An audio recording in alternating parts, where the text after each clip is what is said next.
Hi everybody, Neil here at Maxus in Louth, and today, albeit a very cold and wet day, we're going to take this eDeliver 9. It is the long wheelbase high roof with a 72 kilowatt battery. We're going to take this out for a test drive, and I'm going to show you a few things that perhaps if you're considering buying one of these, you might not know, and it would help to know before you actually buy one. So before we go out on the test drive, let's just talk very briefly about the charging, which again is going to be really important to you. And if you've never done this before, then again it's kind of like new world stuff for you, isn't it? You know, what chargers do we look at? How do we go about charging it? What's the strength of the chargers? So we have here as an example a wall mounted charger that is producing 7 kilowatt hour charging. You can get various charging strengths depending on whether you're single phase or you're 3-phase into your home or your office. 3-phase will dictate up to 22 kilowatt charging. So 7 kilowatt here up to 22 kilowatt charging, and very simply it is the stronger the charging box, the shorter time it's going to take to charge. If you put that in perspective, we offer a 3-pin plug charger, so you plug it into the wall and it's using a 3-pin socket. That typically is about 2 kilowatt hour charging. This is 7 kilowatt charging. You're up to 22 kilowatt charging. Mobile charging, 50 to 150 kilowatt charging. So these are the variations which will dictate the speed of charge. So let's just have a look at how we would charge this particular van, this ED9. We'll just spin to the Maxus logo badge and we open up, and we've got 2 charging points here. So I'm just going to show you first of all the AC charging. So this would be home and office based charging. You see it's just this single circular and 7-pin plug that we would connect into. If we want DC charging, so DC is out and about, so this is your mobile unit, fuel stations and the likes, service stations where you'd stop off on longer journeys. We take that out and all of this shape becomes the handle that would fit across all of that for DC charging. So remember, AC charging here, and that's anywhere between, if you're plugging into a 3-pin plug, 2 kilowatt hour up to 22 kilowatt hour with 3-phase, or the entire shape of this anywhere between 50 and 150 kilowatt hour charging. So all I'm going to do is take this end, there you go, that fits this. So if we just plug that in there, and that is as simple as it is. I'd turn to this unit, and if you just pan in here, you'll see that the unit is currently at stopped. So if I just move down to either eco or fast charging, just wait a few seconds and off it goes. It's waiting for the EV, and now it's charging, and it's as simple as that. Can you hear me, mother? we are now in the warm. It was cold out there, wasn't it? She's nodding. It was cold out there. But so we're inside the cab of our ED9. Now, the first thing to note about the interior of an ED9, the electric van, is that it's the standard specification and the standard finish. So it is really well finished. Almost car-like in terms of its interior, and things that perhaps you don't immediately notice, and especially if you're giving this van to somebody within your business to drive it, is that it's a very safe van. So it has 6 airbags, it has driver passenger airbags, and it has curtain airbags. You just see here curtain airbags rolling across the A pillar and the B pillar as well. For a comfort perspective, seat height is adjustable, and the steering wheel is height adjustable as well, so you can fine tune the seating position. Cruise control is fitted as standard, which again on an electric vehicle, really important feature to have on long distance runs, because of course you set the speed and then it's maintaining it, and we know that cruise control will always maximise fuel economy well, it's going to do exactly the same thing with range economy as well. This side of the steering wheel is for the infotainment services, but it also works that when you've got your phone connected and you're using either Apple CarPlay or Android Auto, that this will operate some of the functionality on your phone as well. Nicely displayed dash. I mean, again, just look, you know, the way it's finished in that blue finish. It is very car-like, isn't it? And if we spin round to the 10-inch screen, I'll just go to the home page. So the home page gives me the opportunity to pick my music, radio, vehicle. We just spin across to the right, and here we connect our phone. Easy connection is where we go to for Apple CarPlay and Android Auto choices, and then everything else is again very car-like. The menu down the left if you want to go specifically, but the menu across the right through the home button is accessed here.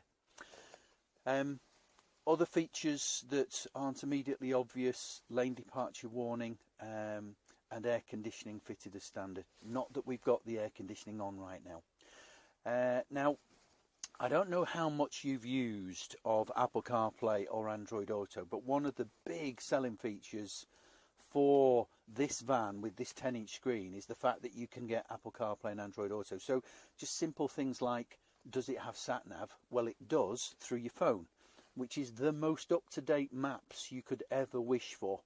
You know, it's not a disc or a memory that has in 2022, well, this was the road system. It's updating it all the time. So fabulous, fabulous piece of kit. And if you're not using it properly or not using it enough, I'm just going to show you some key features of Apple CarPlay. Now, look at the USB port that I plugged it into. It's important to note that this is the USB port that you plug into for Apple CarPlay. There is a USB port over this side, down here, to the right of my knee, and that's for charging, and I put the phone over here. So you could have a phone on charge, but this is the USB port that you need to plug in to use Apple CarPlay. Now, like any good cook does, I have already attached my phone to the van, and now I'm just going to plug in for Apple CarPlay. So I'm plugging in, and there you see the switch across to my phone in effect. So it's now showing you the map, and we've got various apps that we could go to if needed on the phone. But I'm just going to show you a couple of examples of how we could perhaps use the map service, and one feature in terms of messaging, which again, you know, when you're out and about and you're working, how busy are you with messages going backwards and forwards? So I'm just going to ask it to drive me somewhere. Hey Siri, drive me to LN2 4FH. LN2 4FH. Where's the best place? Et voila. So I'm now, as you see, got the opportunity to drive to LN2 4FH. It's telling me where to go, and I've got voice activation at that particular point in time. So Maps is really straightforward to get to using Apple CarPlay. How easy was that? In the same way, if I want to cancel it, hey Siri, cancel route guidance.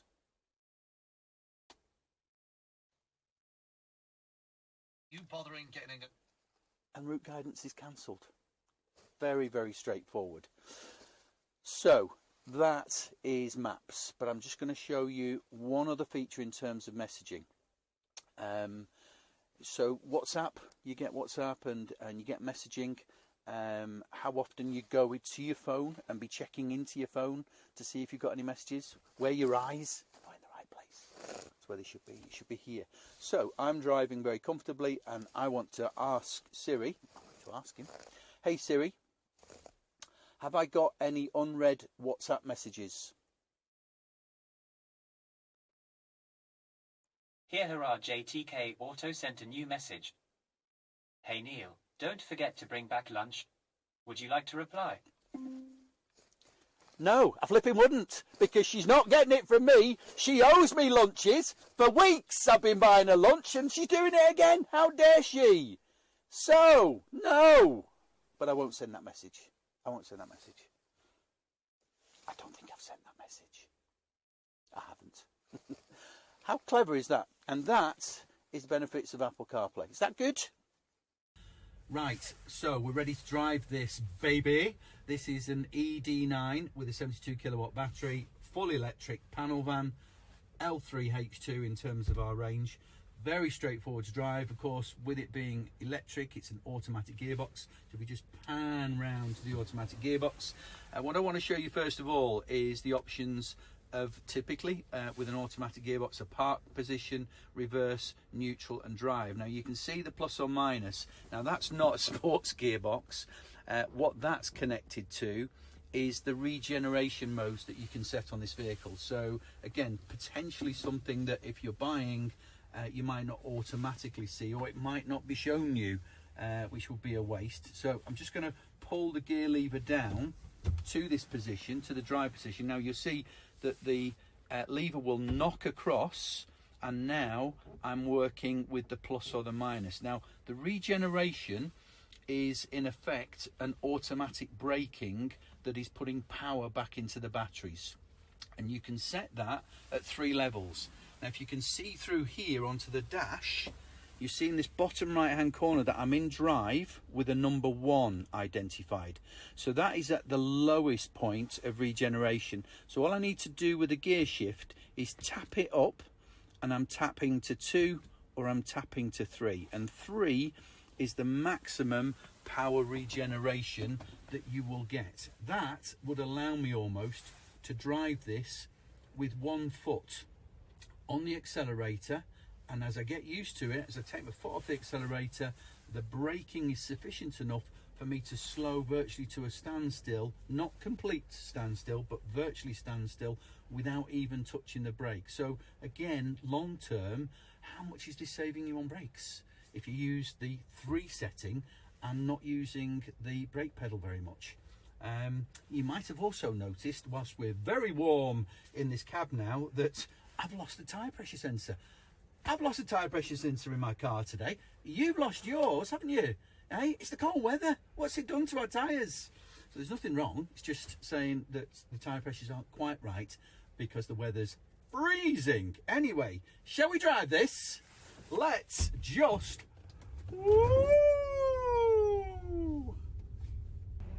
So, first of all, Heather, have you got your finger out of the way now? Yeah. I'm sorry if you missed any part of what I was demonstrating because a finger came right across the screen. Hey, just can't get the camera people anymore, can you? You can't get the staff. But anyway, we are just going to go out onto the open road now. I've got this vehicle in drive. We've got it on level 3 setting for the regeneration. And remember, this is a 72 kilowatt battery. The wonderful thing about electric vehicles is that 1 gear acceleration that you're going to experience. Now, of course, you're watching this by video, so you can do nothing more than try and imagine and experience it with us. So let's go and have a drive. Okay, this is quite a busy junction to get out of. So the good thing is that I take my chances in this very busy traffic. Can you see what's coming? We're going to go after the BMW. We're going to go. So off we go.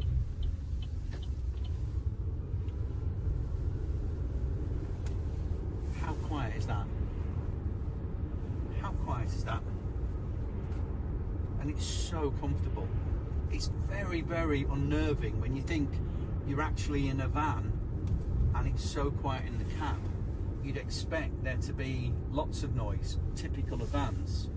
Now I'm already taking my foot off the accelerator. I'm already, now I haven't hit the brakes yet. And look, we're virtually at a standstill. Just want to demonstrate that to you. It's such an easy drive, it really is. I mean, I know I've got my Maxus hat on, but for goodness sakes, how good would this be if you owned one and you were using it in your business and it was you or it was a member of your team? We know that we're carrying goods well within the capacity of the payload. I mean, that could be anywhere up to a ton. So it's a good payload, plenty of room. And then we come in here and we've got this kind of experience. Multi-drops, long distance running. It's just such a comfortable van to be in. So we're just, I mean, almost like I paid this lorry driver, because we're just about to go up a very steep hill, and I'm just going to show you how quickly. Look at this. I've got a Jaguar behind me. I'm doing 60 and the Jaguar's pulled in behind me. The acceleration is extraordinary. So let's remind ourselves that this, when it's fully charged, it's a 72 kilowatt battery. You can expect anywhere between, depending on the conditions that you're driving in and how much technology you're using, anywhere between 140 and 170 miles on a full charge. The 88 kilowatt battery, you can expect that between 170 and 200 miles. So typically from one battery to the next, it's about 30 miles better range, which doesn't sound much, but you know, when you drive 30 miles, that's actually quite a long way. And then consider it's an electric vehicle, that's huge. How lovely was that? Well, it was lovely for us. It was lovely for us. So you just got to take our word for it that it's well equipped, it's very comfortable, and it's very easy to drive.